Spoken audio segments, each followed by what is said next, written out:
James, welcome to the podcast, mate. Thanks for giving up your time.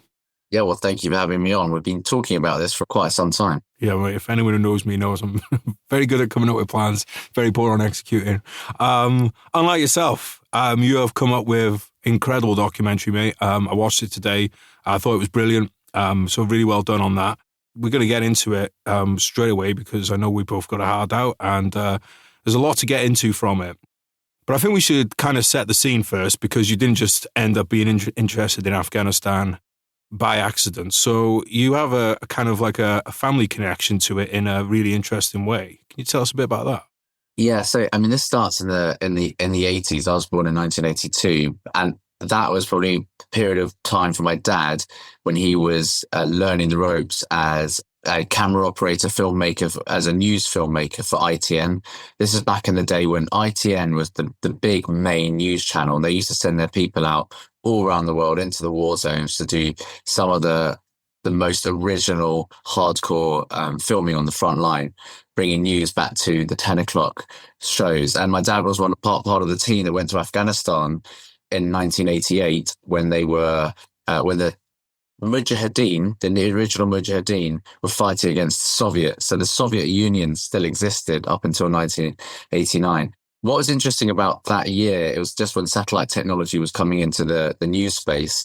So Dad and the reporter, who's very famous ITN reporter from the day called Sandy Gall, they did the first live broadcast from a war zone, which is from Afghanistan. I think somewhere near Jalalabad. So, as I was growing up at sort of 7, 8, 9, 10 years old, those memories were really me hearing about what Dad was doing. He would come back from abroad and you'd hear just the excitement of him getting experiences in foreign lands in conflict. And I didn't have to fear about him going away because I didn't really understand the stakes, but I completely understood the concept of adventure and the excitement. And so that's what really set my interest in Afghanistan, but also just being somebody that likes to get out to places and go overseas. So you ended up in Afghanistan, obviously with your own kind of camera team, but it wasn't your first time to the country. What was your kind of road into the military and out to Afghanistan as a soldier? I joined the Royal Marines. Yeah, it started quite early at 17. There was these sponsorships back then to go to university, and I did the Royal Marines Potential Officers course and the AIB, which is for officer selection. And I actually got commissioned as a second lieutenant to go to university. And that was 2001. Really, really, really strange time, and a really strange thing that back then you could be paid as a second lieutenant to go to uni and basically go on the piss, which is what I did. But the key thing about it was I had to do the first month of Royal Marine training down at Lympstone. So I went to Lympstone in probably early September, and halfway through training, 9/11 happened. And that really bookmarked the end of that last century, because if you think of the 90s, it's relatively peaceful. Yes, there were in military interventions, but it was the start of global war and terror. So that batch of Royal Marine officers who I was training with, it was very clear to us that we'd be the first generation to be going actively to a war zone. And so it happened. They actually ended up some of them went to Afghanistan, some of them went to Iraq. I did my 3 years of university, finished that, went into Royal Marines training. And as soon as I finished Royal Marines training, I went straight to Afghanistan, which would be Herrick 4, the famous Herrick 4, when the parachute regiment went down south into Helmand province, or Helmand and Kandahar. We were up in Kabul with 40 Commando. So I did my first tour age about 21 years old, in charge of 30 guys in a troop. And then I, like all of us, you come back, do a bit of R&R, bit of extra training, went back to Afghanistan, did an 8-month tour. Year and a half, 2 years later, I went back again, did another 6-month tour. And then as I was leaving after 10 years in the military, they were trying to drag me in to send me to another one. I was like, well, I'm not having that. But so yeah, over a 10-year career, I did 3 tours of Afghanistan. I mean, one of the things that was really cool in the documentary, which I totally didn't expect, is you actually have, you're getting interviewed out in Afghanistan. Is that as a troop commander? Yeah. GMTV were knocking about, or ITV. And there's this guy called Bill Neely, who my dad would work with at ITN. So he would have been young and Dad was one of the older one. And I was like, are you Bill Neely? Do you know a guy called Bernard Glancy? And he goes, yeah. I said, well, that's my dad. He said, yeah, I used to work with him. That's my dad. He's like, no way, this is insane. I've been in war zones with your dad in the 90s. So he goes, we've got to get an interview with you for our piece. So we did this. We'd just been on patrol. We'd been in a big contact with the Taliban, and it was actually quite a decent size one. You know, it was a decent operation. I was a bit jaded, and then he's asking me all these questions. So yeah, you've got this random footage of me, age 26, somewhere in Helmand in the desert, talking to GMTV, Good Morning Britain, or something like that. Yeah, it was nice of the Taliban to oblige you with a decent contact as well to kind of set the scene on that. Was that your footage, or was that the footage that they took that's in there? Oh yeah. So it is a really interesting time if you think about the early 2000s, because GoPros didn't exist then. So what I did, and because of that, and like mobile phones I guess they would have been 2006, probably the sort of Nokia type, more Nokia than Apple. So there wasn't a huge amount of content or footage, and maybe it's just in me to be wanting to be a filmmaker or wanting to have a camera. I bought a Nikon D80, I think it was, which is a decent little DSLR. But I also bought this sports camera, which was sort of this lumpy Sony square thing, and I taped it to my helmet before we went up on our Viking vehicles. Before we went up the Sangin Valley, we went out from forward operating Inkerman up the Sangin Valley, knowing that, you know, there's a fairly 99% chance that it's going to upset some Taliban or end up in contact. So I had this thing just running on my head, sort of facing slightly up and the wrong way. And it caught us in contact. And the most embarrassing, I think, about the footage is I've clearly got the gas setting too high on the GPMG. So I'm giving these radio orders and then letting off a few rounds to sort of give my tracer direction for the rest of the troop where it's seen some enemy fire. And all I'm thinking when I watch that footage back is like, God, that GPMG is running far too fast. I'm going to get loads of flack from the lads. Well, at least it was running, mate. So you went on a few different tours. In that time, could you start to see a change either for good or bad in Afghanistan? You know, in terms of how the locals were feeling, in terms of the amount of contacts with the Taliban, who was controlling what ground, that kind of thing. And that's a really interesting question, especially when you contrast it to the experience later on when we talk about going back as a filmmaker. So in 2006, in the north of the country, because the north was still predominantly Northern Alliance controlled, so the Northern Alliance, Masood's old, we had worked with, you wouldn't find many contacts, or you weren't finding many incidents in the north. So my first tour was predominantly around Kabul. It was really a permissive environment. When the Paras went south, they had massive contacts, and they're sort of infamous ones. And then there was Herrick 5, the Royal Marines went around Helmand, and it was pretty hot. I think and I went down there in 2007 and 8, and we were fighting almost the second we got out of the helicopter. So we were not wanted in the south by the Kandahari Taliban whatsoever, and they're getting well supplied over the border from Pakistan. What did change was their method of operating. So they started using IEDs a lot more than just shooting at us with small arms or RPGs. And that had a big effect on our casualty rates. And it really did rip through our troop and a lot of troops at the time. And it got really bad towards 2010. But I think because, you know, being Royal Marines, we were just put into areas where they knew there would be contact, just almost as a sort of honeypot strategy that they would come to fight us so they could do development elsewhere. So I would say on my first 2 tours, I didn't have any positive engagements or interactions with Afghan people. It was usually fighting. It was living in an austere environment in the forward operating bases. So I didn't necessarily come away with a positive view of the Afghan people, and I didn't get a sense that anything was progressing, because we were fighting from the beginning of the tour to the end of the tour. And actually the way we were operating, you know, becoming more risk averse, and also dropping a huge amount of ordnance on places that we were being shot at from, knowing that there would be civilians there, and being honest about that. We knew that the Taliban are hiding amongst villages. We certainly weren't making any friends. We weren't progressing relationships with the Afghan people where we were in southern Afghanistan. Yeah, I mean, you mentioned the documentary. It's 70,000, you know, civilian deaths in in the war, which is a number I think, we quite rightly remember the number of British dead out there, but I think sometimes it's too easy for us to forget as a country just how many civilians died, how many Afghan army, all that kind of side of things. And so when you went on your final tour, then there was quite a bit of a gap between you going then back out to Afghanistan. When was the transition from kind of soldiering to documentary making? It was a strange one. So I left the military full time. So I did reserve time afterwards, but I left full time in I think November 2013, and I set up a security company, which like everyone seems to do if you're ex-military, get into that world. And I did go quite well. The firm did well, but it wasn't. I realised that it wasn't my passion, and the camaraderie isn't there in what you love about the military, the camaraderie, being around the guys, sense of purpose. You don't have as a private individual working in business, even if it's security and it's closely related to what you might have been doing in the military. And so I think I was sort of looking for something that was vocational that I loved.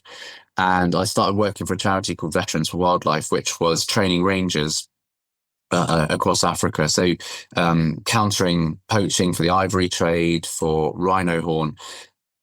People with military, police, or law enforcement skills were quite useful at the time and still are in helping counter poaching. So I was going down to South Africa, Cameroon, and instructing.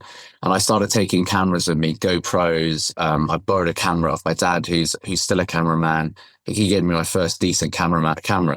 And I started to realize, actually, I really, really like being in the field, filming, telling stories, using the skill sets from the military to operate in these difficult, challenging environments, and achieve something that's constructive or tell a story. So that journey was probably about 8 years ago of learning, making loads of mistakes, filming, either being on camera or filming other people. And that process started probably about 7 or 8 years ago. And yet, year on year, I've been teaching myself, doing online courses, learning from my dad, learning from other filmmakers, to get to the point where eventually, when I did go back to Afghanistan, which is almost sort of 8 years after I left the military, I had a vague clue, not complete clue, but a vague clue what to do. Did you try and recruit your dad to go back with you? That, a few years earlier, we had discussed it. But, he's 77 now, and even at the time, he was 73, and my mum was just having none of it. She was just like, he has done enough of this. He still does TV. He still does live interviews for like BBC Breakfast, and he does the Sky interviews at Crystal Palace and Arsenal and Chelsea, like stuff that is not particularly dangerous, where he puts the camera on a tripod and records live into the studio. But my mum was not. When I came up with this idea, why don't we go back together and like film this thing? That wasn't happening. So where did the idea come from for the doc? It's, I think, if you get to about 2014, 2015, Afghanistan was still going on, but Britain and America weren't involved in combat operations. And I just thought, where's it gone in the news? If you think back to 2008, 6 to 2000, maybe 4 to 10, it was in the news all the time. And we had all the Hell for Heroes campaigns. There would be the casualty figures on the evening news, and then suddenly this silence, and I just suddenly, as I became, my vision on life became less military orientated. I think when you're in the military, it's an institution, and you think like a military person, and your information that you get generally is through the military goggles. And as the more I sort of interrogated what I'd done in life, who I was, and gained access to more information, I just started to have this thought: what actually happened in Afghanistan? What had been achieved? And why is it not on the news? And that's when I started pitching to regular channels like Channel 4, Channel 5, ITV. Let's make a documentary, go back to Afghanistan and ask the people, is life better or not? And the response was, no one's interested. We don't want to talk about Afghanistan. That was sort of done and dusted. It's all a bit embarrassing. And so that only drove me on to think there is a story to tell here. I've obviously come up against this "there's no story in Afghanistan" thing myself a lot with books. I get it every time I'll get this really compelling book that someone's got, or compelling story. Take it to publishers. No one's interested in Afghanistan. There's no story there. I mean, even from like a story perspective, Afghanistan has everything you want. It has the tragedy. It has the action. It has everything. But I kind of just think it almost translates to no one gives a fuck about Afghanistan and Britain, is basically what they're saying in a nice way. And did you feel that that's almost the kind of the truth of it, is that they, like you said, there's this almost embarrassment to it? Do you think it was almost recognized by the kind of early 2010s that things weren't going very well and that they almost just wanted to kind of, draw a line under it and forget about it? Yeah, I think you're absolutely right. What you say there, it's kind of a. I think first of all, when you think of the UK, it's not like we have an independent foreign policy, or we haven't done. We've been dragged around by America, so even we kind of follow what America does. And I would say in America, they lost interest and started to realize what strategic interest is it to us. And they weren't, if Afghanistan isn't an irrelevant place, it is quite important. It's an important hub in Asia. It has loads of natural resources. It has loads of things that we actually need for batteries or for construction. For some reason, Britain, America, the West didn't invest in that. It would have really helped the Afghan people. It seems that America was much more concentrated on just Al Qaeda and getting rid of them. By 2021, they must have thought, well, there are not really many Al Qaeda or ISIS there. They were, but it was controllable, and the narrative was about leaving. And the other part, the question that you asked, people don't really give a shit about Afghanistan. The truth is, if you look at the casualty figures for civilians, for example, they're far higher than they are in Gaza. And there are no campaigns against that. They're kind of forgotten, not seen as relevant. Our tactics weren't really interrogated. When I talk about the use of artillery or the use of explosive ordnance, it seems to be put down people's empathy lists. So, yeah, it's shocking if you really think about it like that.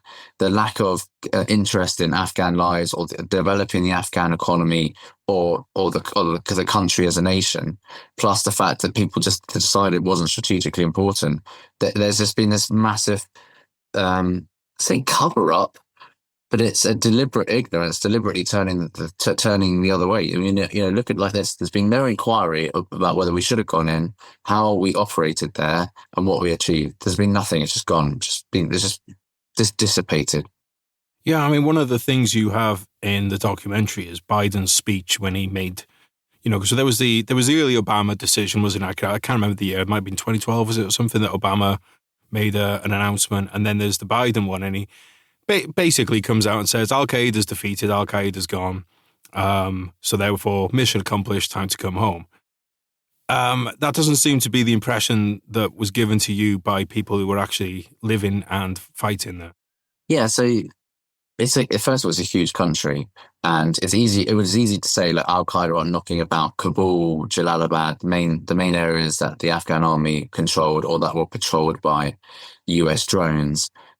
At all points while I was in Afghanistan, places like the Kunar valleys or up into Badakhshan, they were always known to be hideouts for the senior hardcore elements of Al-Qaeda. And then towards the 2018s onwards, ISIS had established itself down in Nangarhar, which is eastern Afghanistan. And then other elements of Al-Qaeda would have either been in Pakistan or Iran. A lot of Bin Laden's family or extended family, somehow, even though they're Sunnis, have been hosted by the Shia Iranian government. What's interesting is I was told again and again, Al-Qaeda are still here. They're not as visible as they were, but they're here and they're laying low because they believe that eventually Britain and America will go. Now, how do we verify that? Because I did not physically see members of Al-Qaeda or talk to them. We'll just look at where we are now in 2024, and intelligence everywhere is lighting up and saying they have emerged. They've got training bases cohabited with the Haqqani network. They've got training bases in Badakhshan. They've got training bases in eastern Afghanistan. Al-Qaeda are 100% back. Bin Laden's extended family are now back in Afghanistan. ISIS is even stronger in the east. And then other groups. Al-Qaeda is sort of an umbrella name for many of the other extremist Islamic groups. But not only were we wrong to say that it's defeated, it wasn't. It was just hiding. And by leaving this massive vacuum and leaving the Taliban in power, they're probably stronger than they were in 2001 when we first went in. And I think what's really kind of unacceptable about that is that this was a lesson that we'd recently learned in Afghanistan in 2001, the Taliban are defeated. Well, again, no, they're not. They've just pulled back across the border. They're regrouping. Now they come back. So this is not even like a lesson from, history from hundreds of years ago that you could learn. This has literally just happened. And we seem to have, the Taliban just did it. And now Al-Qaeda and, like you said, that umbrella of groups have done exactly, the same thing, which, is incompetence at best on the part of kind of like from the kind of like the strategic level. Before we get into more of what you covered and what you saw when you were out there, I just want to ask you a little bit about the nuts and bolts of how someone goes about making a documentary in Afghanistan in the last days of, the Afghan kind of republic. So how did you put this thing together? Yes, it's a bit bizarre. I'm certainly not conventional because I didn't really know what story I was chasing. I just wanted to go back and see what was there and then find characters. And, I personally didn't have experience creating a feature doc or even a small documentary, but I knew I could do it. So what happened was Marty Stalker is the other co-director. He's a former Royal Marine. So I spoke to him because he had 10 years experience. He'd made a documentary for Netflix. He's in the film industry. He's a great DOP. And I just said, look, would you come with me? Because I knew I needed somebody robust in the field that we could get, go on the front line or go into a marketplace and be safe, be quick and have my back. And then I reached out to a guy called Khyber Khan, who is a really well-known Afghan drone pilot. His footage became viral on YouTube when he for the first time took a drone to Afghanistan and started filming the amazing country and landscape. And his stuff went viral on YouTube. So I got in touch with him and said, would you host us, take us around and show us all those places? So he created this trio of sort of filmmakers that aren't experienced in making feature docs. And we decided to go out during the end of the lockdown in 2021 because my hunch was, just knowing the country and what everything was coming out of it, was that I didn't think we had to go back to, say, southern Afghanistan or some parts of the country a year later, because I thought slowly the Taliban was closing in on cities. So I thought, let's go now, because a year later we won't get very good access and we'll be confined to Kabul. Little did I know that when we went there, Biden was going to announce the full withdrawal, and what happened was we witnessed the collapse of the country. But back to the question, how do we do it? I raised 20 grand, that was it, to cover our expenses to go out there. We got a flight, I can't remember, Ariana Air and Turkish Airways via Dubai, landed there. Khyber organised a media permit. We rented a flat in Kabul, took our cameras, borrowed some from Sony, borrowed some kit for my dad, bought a bit, took out some basic travel insurance, and just started. We went skiing in Bamyan province, which is where we met one of the main characters, Rihanna. And then we just started blagging our way to try and get access. We just basically lived in Afghanistan with some cinematic quality Sony cameras. I mean, the scenery and the shots of it are stunning. They really are. Like, it's beautiful. I mean, I think a lot of people have always said the same that served in Afghanistan. It's an outdoorsman's paradise. It truly is just absolutely spectacular. And was it Khyber with the drone shots did a great job of capturing that. The things that you did well in the documentary as well is there's so many Afghanistans, right? Like this, you're visiting, like there's the Kabul, bustling streets, busy shops, all that. And then there's you going on patrol with the Afghan army in that kind of, anyone who's listening to be in Afghanistan will know this, that kind of just full on bandit country where there's compounds, there's no one around. There's fucking everywhere is fucking IED'd.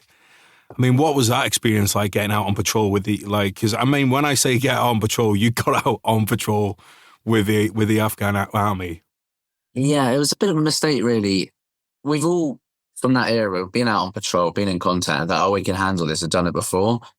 But I only really had that sense of vulnerability and realizing that there isn't really much backup, and these guys aren't that good or as safe as we were when we got out and we got one of their vehicles about 200 meters ahead hit an IED when we thought it'd been cleared. And then Khyber started saying, "Oh, the commander sat next to me. He's being really serious. He's saying, stay on the tracks, stay on the tracks." And I was saying, "Why are you saying stay on the tracks? I thought this area was clear." We realised that we'd been IED'd in, and they hadn't properly cleared it. And that's the point I realised that in a Humvee, if you hit an IED, and I was in the back, you'd just be folded into that vehicle. You wouldn't have a chance. And Marty was on top cover, not with 50 cal, but with the camera. He'd have been like launched into a compound. And you realise actually these guys, we knew where the hospital was, and we had our FFDs and our tourniquets, but I just think when I asked to go out patrol, I thought we'd go to a patrol base, and there might be a bit of a two-way range and be behind some sandbags, and we can get some shots of them shooting just to get a flavour of what life is like for the Afghans on their own. I didn't think that it was that remote where we were going. So, I would say I wouldn't do that again. And, we got lucky, and it certainly adds drama, but it gives you an appreciation that, we had if you got into trouble, we had the ability to evacuate people very quickly and efficiently through a chain.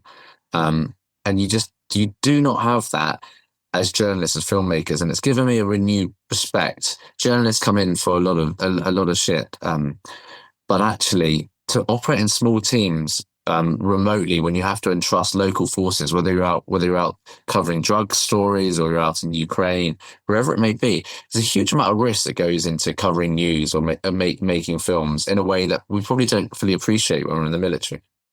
Well, that's an interesting one as well, actually, because you have a background in a unit where that kind of special forces world are responsible a lot of times for if things do go wrong with journalists or any kind of nationals who are out on the ground for whatever reason, medical reasons, any kind of volunteer reasons or journalistic reasons.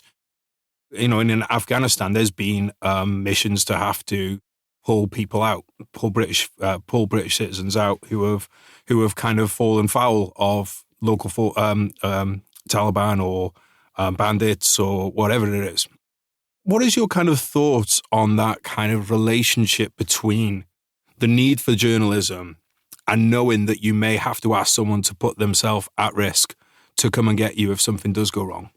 Yeah, so I think the first thing I'll say, when we put ourselves in that place, I think our biggest risk was getting hurt and not being casualty evacuated. In terms of kidnap and ransom, we just made the decision, Marty and I, that we're not going to get kidnapped. We'll die fighting. So we made sure that there was enough extra weapons in the vehicle that we were on that we could, and loads of ammunition, that we wouldn't be in a casualty situation, because we're not journalists. Well, even if I could say I'm a journalistic filmmaker, investigative filmmaker now, my background precedes me of having fought in that country. We wouldn't be treated in the same way as a journalist treated. So we made that decision that we wouldn't be asking for anyone to parachute in and get us out.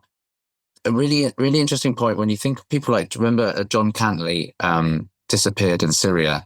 He was a journalist, and I do work now, a lot of journalists, and you get ones that are really good at managing risk and getting to a story and really showing people what it's like. Of course, in any profession, there are people that will go rogue and push the boundary a bit too far, and they put other people at risk, and then they put on anyone that has to come and get them at risk.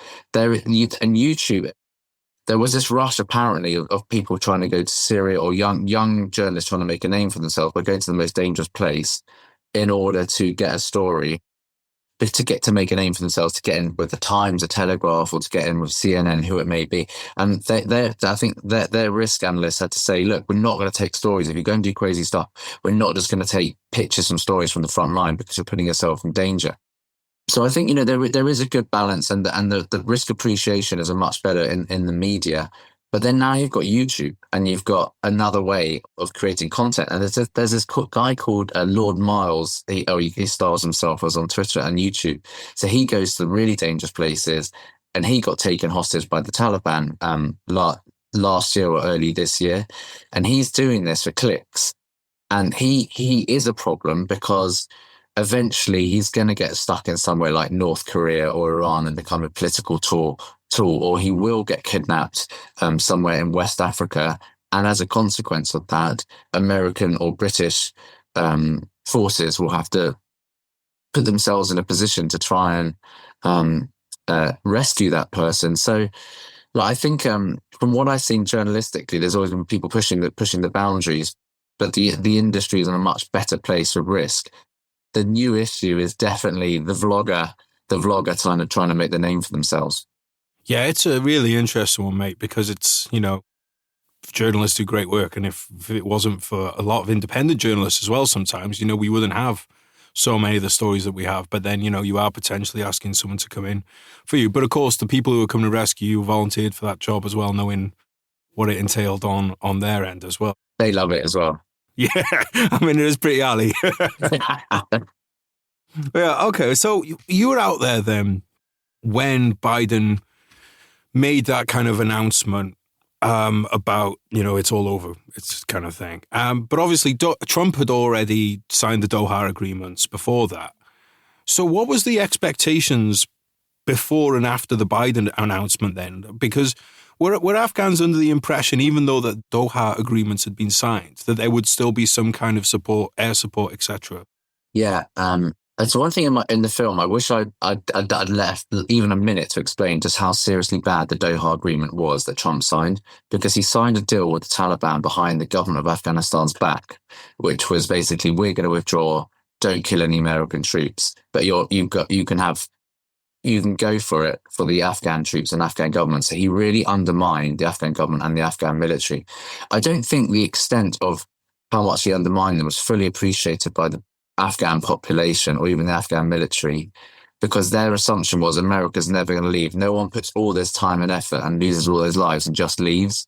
They always thought there would be Rangers, Green Berets, SEAL teams left behind, and there would be a residual basis of air support somewhere like Bagram, which would be, as long as they had that would stop any tipping point for them going into total collapse. And I think even Trump himself probably thought there would be some force continuing there. But the Doha deal was more, that was the beginning of the end in undermining that country. And I wish I paid more attention to that in the film. And I think it probably needs more analysis in what happened in Afghanistan. But then cue Biden coming in and arbitrarily saying, we're leaving everything. Belts and braces were out by 9/11. We're not leaving a boot. We're not leaving a thing. You're essentially giving a ticking time bomb to the population and to the government to basically say, America is gone and you're on your own. Yeah, we're going to give you a bit of money.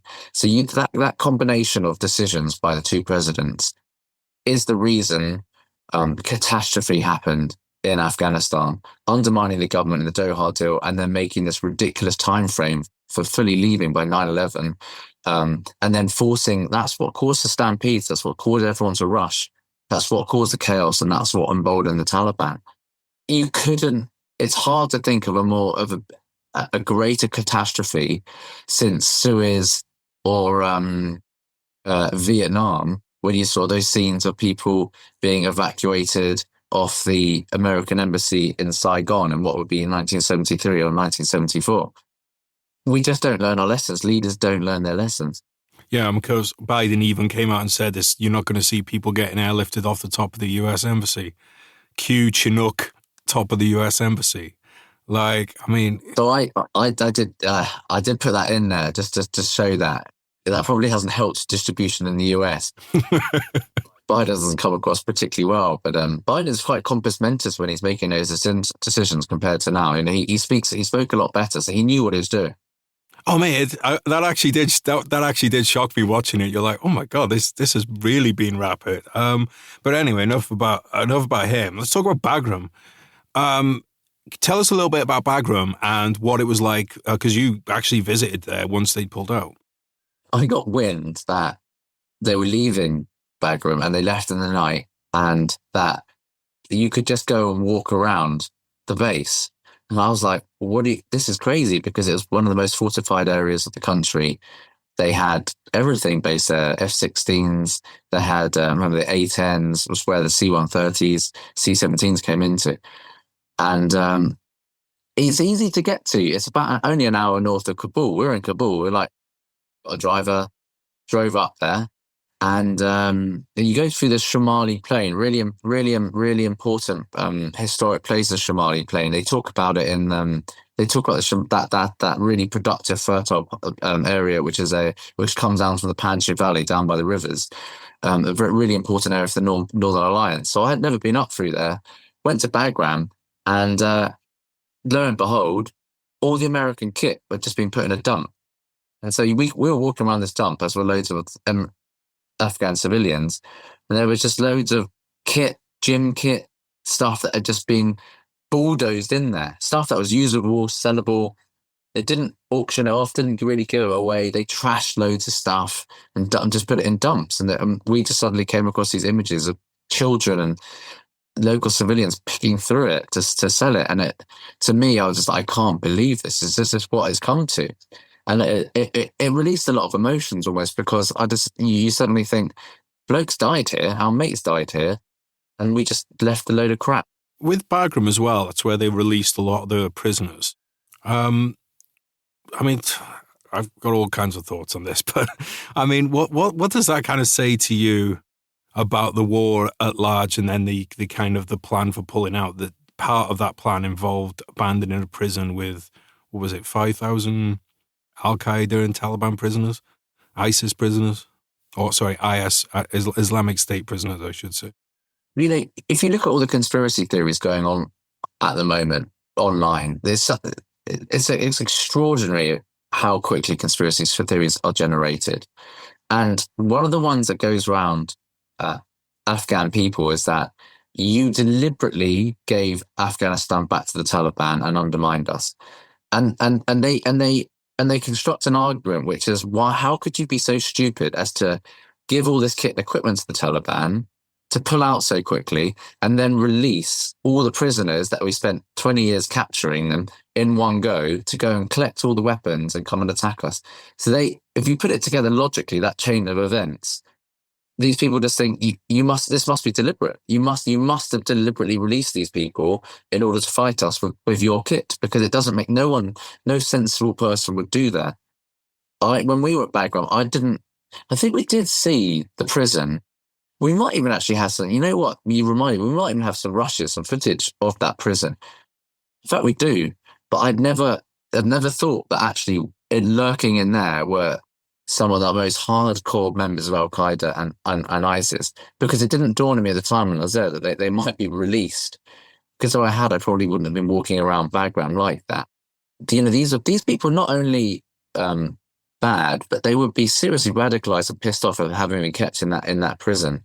And of course, I think what you allude to, it was a member of that prison, one of those prisoners that ended up blowing themselves up at Kabul airport, which killed over 130 Afghan civilians desperately queuing to get into the airport, and of course killed 13 US Marines, I think it was, on that day. So yeah, these chains of events are unbelievable.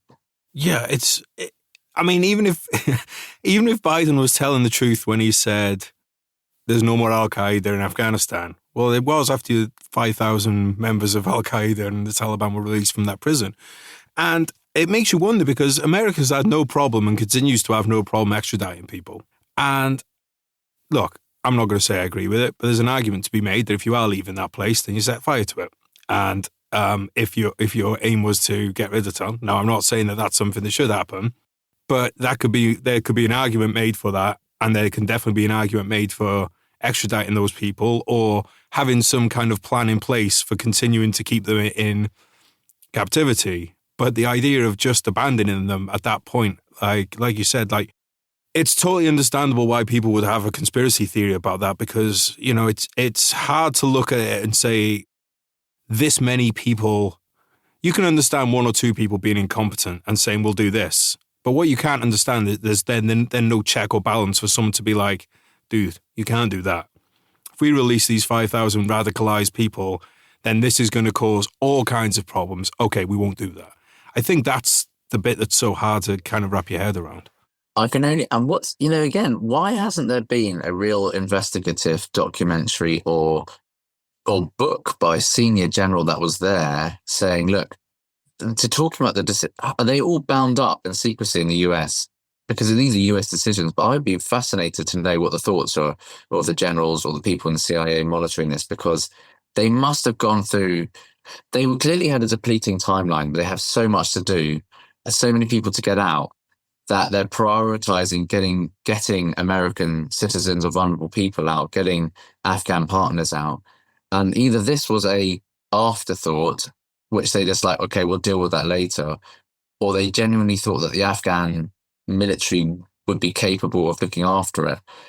But surely at some point it came across somebody's desk of, let's just drop a £5,000 bomb and drop that thing. And I'm not talking about the morality of this, but I think given the fact that we've flattened villages and we seem happy to drop all sorts of places, knowing that there are women and children around, I'm surprised that didn't happen, because we have a big JPEL list of people, which is the target list of people, and many of them would have been in that prison, and then we released them, or they got released. It's not a case that America released them, that they were just released.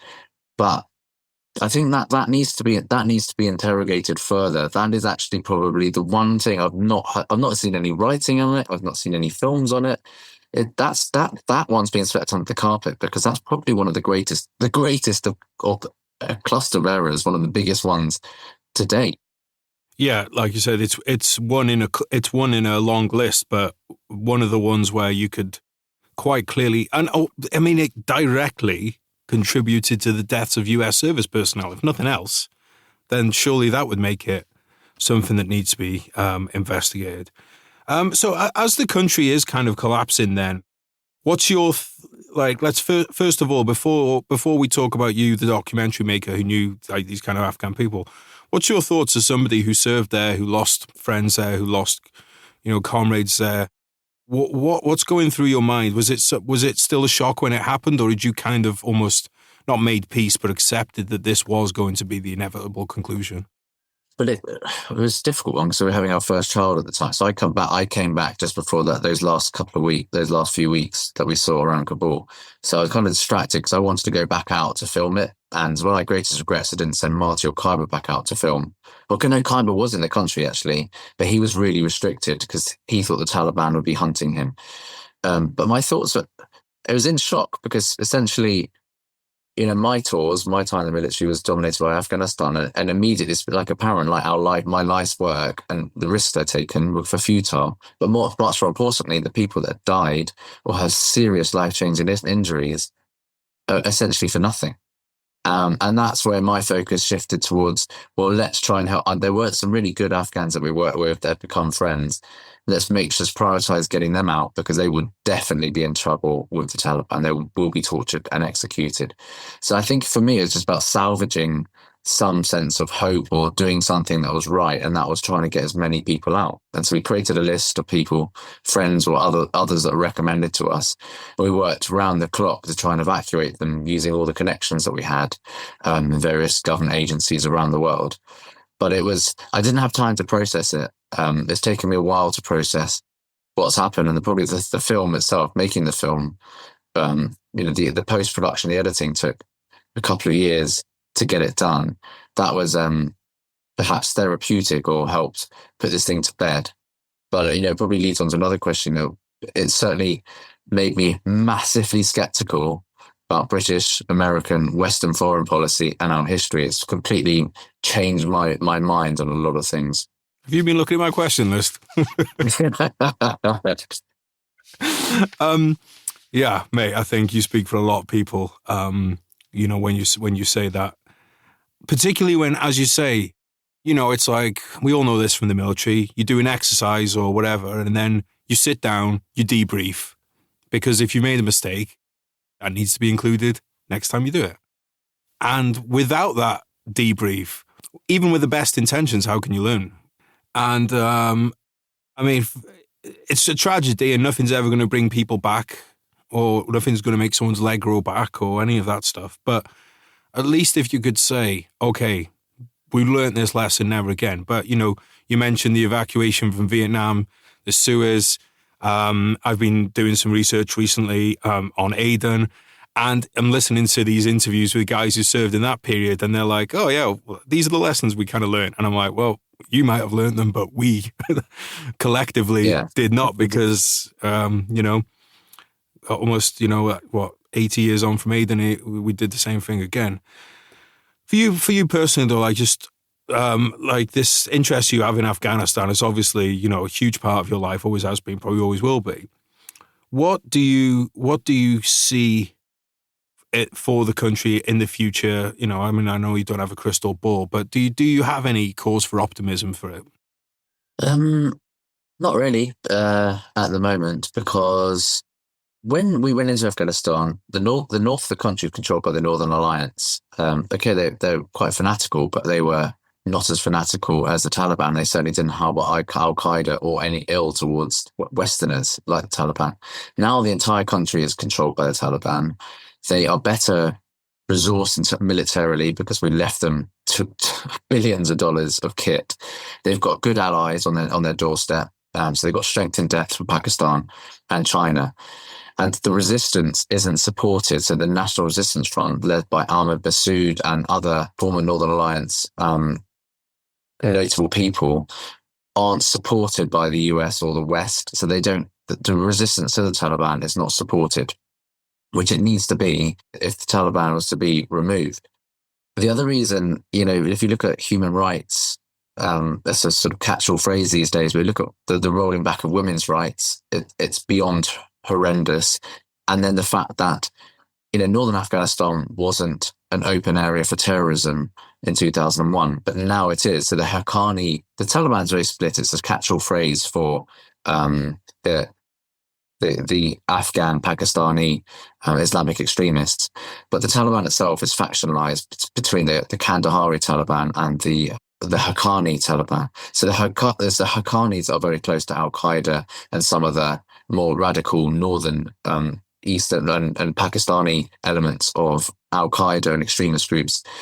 And the South, they have their own relationships with extremists. But what I'm trying to say here is that the Taliban have not broken off relationships with extremists, and it's become a real safe haven for multiple groups. And I can imagine right now they are busy planning all sorts of operations against Western targets all around the world. And whilst we're focused on many issues going on right now, I just feel it's a case of not if, it's when there will be another attack, which was formulated, staged, planned from Afghanistan. It's going to be, it's when, and it could be deja vu again. And I think I may have finished in the film saying this, or potentially to somebody else, but I would be very surprised if British boots aren't back on the ground in Afghanistan in our lifetimes. Yeah, I mean, we seem to have a habit of going back there. I think our time was the fourth time, wasn't it? Yeah, that's the fourth. In 100 years or something like that. Yeah, it's crazy, isn't it? Yeah. I mean, so all that talk of Taliban 2.0, what did you make of that? Yeah, it's really disappointing, isn't it? You think of the military leadership that they tried to sell us this lie. Either they're naive or stupid. It's disappointed me in military leadership that they follow the political lines, knowing they're not true.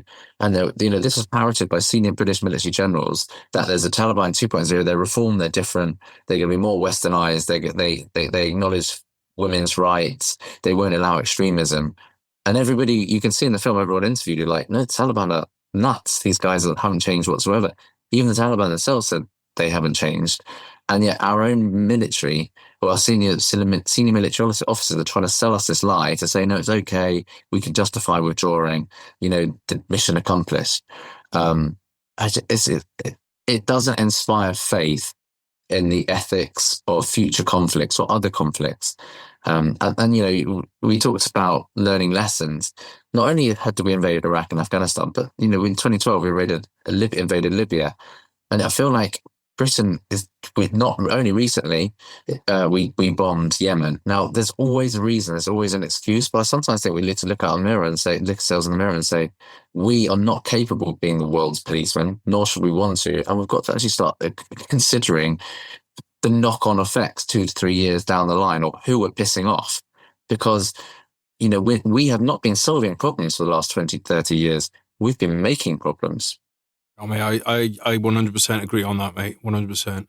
Is there anything else? Obviously, we can't cover it and nor should we, because people need to go and watch it. But anything else that you'd like to say about the documentary for people before we wrap up? Well, yeah, I mean, look, it's my first sort of real serious piece of film storytelling. I guess I was on an emotional learning journey from trying to understand Afghanistan, because it's been pivotal in all of my life. And I reckon if I was a better filmmaker, if I was going to make it again, I would do it differently. What I would say I want me to understand from the film is we tried to make sure as many Afghan voices from around the country were profiled. We interviewed over 100 people, and 14 Afghan voices come through in that film, of which 3 are profiled very heavily, as you know, Amar Pasood, Rehana, Colonel Ajmal. So you're getting perspective of the different ethnicities of the country. And we made sure that from the executive producer side, Afghan sort of looked through the film to make sure it wasn't just Westerners telling the story.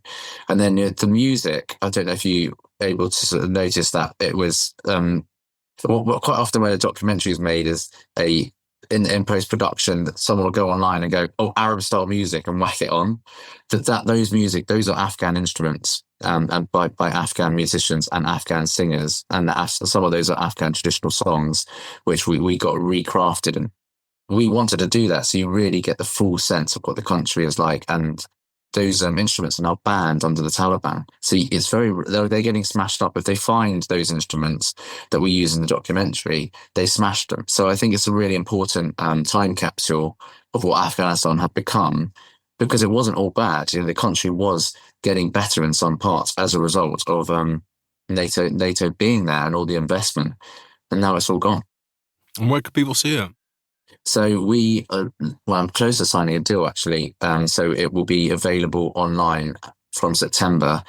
I'm going to have to post you a link as soon as it is, because we're in the final negotiation stage, so I have to be quite careful. But it's going to be a reason going for September, because we could release it next week, but it's good to put these things around the anniversary of 9/11, and it's the 3rd anniversary of the withdrawal from Afghanistan.